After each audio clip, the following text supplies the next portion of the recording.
munaasabadan oo lagu daafurayay biyagelinta degmada Laascanood ayaa maanta ka qabsoontay hoolka shirarka ee Hotel Mustaqbal magaalada Laascanood. Shirkadda Nugaal ANC ay ku boobeen 16 shirkadood ay leeyihiin ganacsato ka soo jeeda gobolka Nisool ayaa hirgelinaysa mashruuca biyagelintan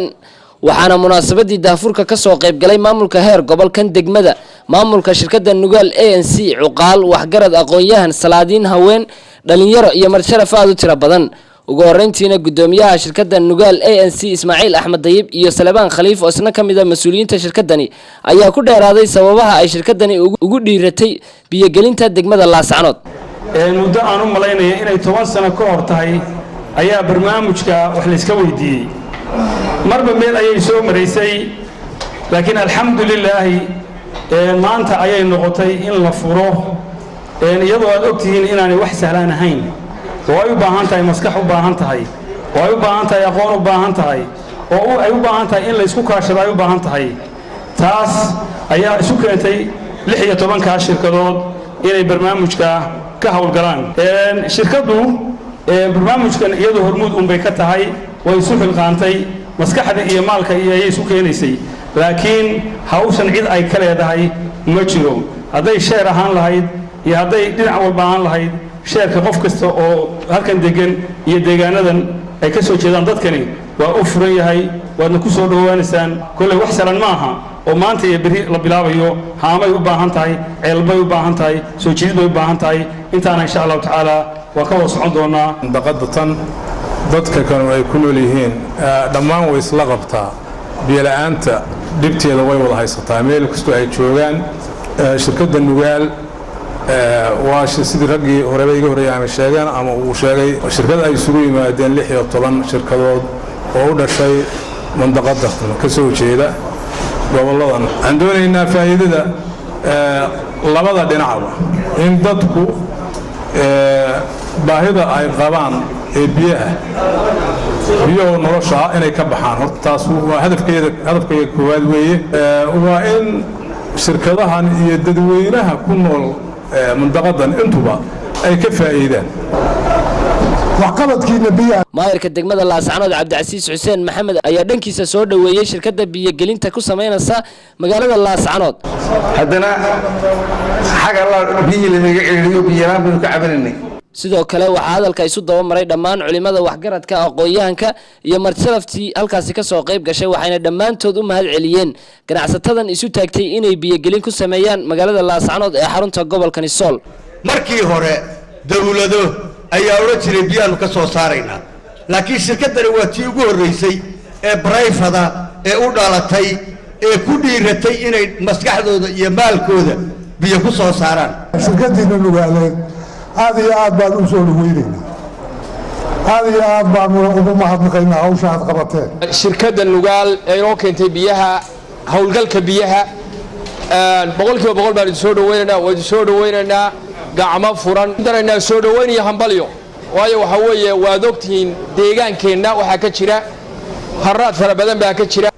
waa u ducaynaynaa annagu raggii hore waxaan u malaynayaa ducada way halmaameen waa idiin ducaynaynaa annagu in ilaahay idin garab galo idiinna barakeeyo dadka wax qabanaya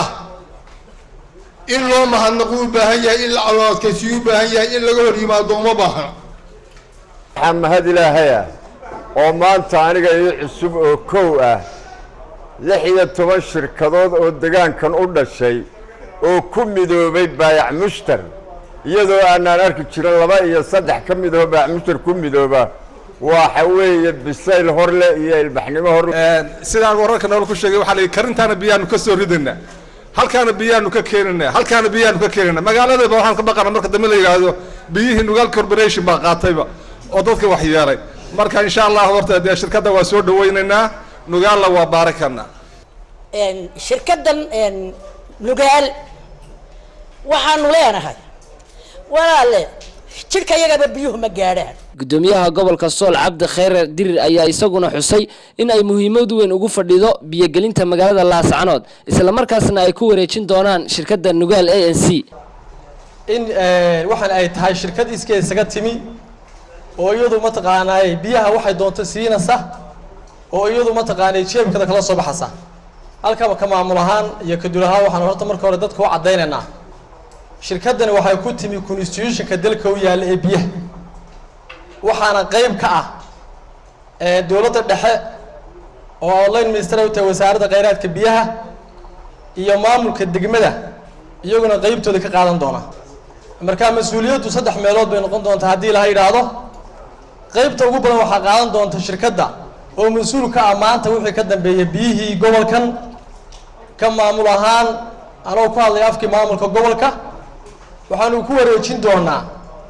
hadday noqoto wixii agaba ee wasaaradda kheyraadka biyihii lahayd hadday ahayd wixii ceelale ee dowladdu gacanta ku haysay hadday tahay wixii dhaamo ee dowladdu gacanta ku haysay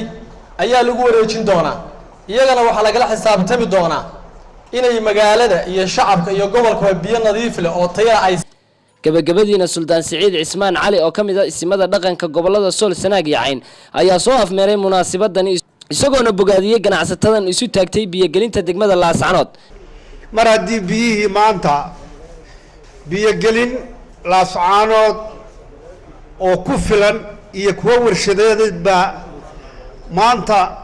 ilaahay dadkeedii u diray oo lagu midoobay oo lagu maalgashaday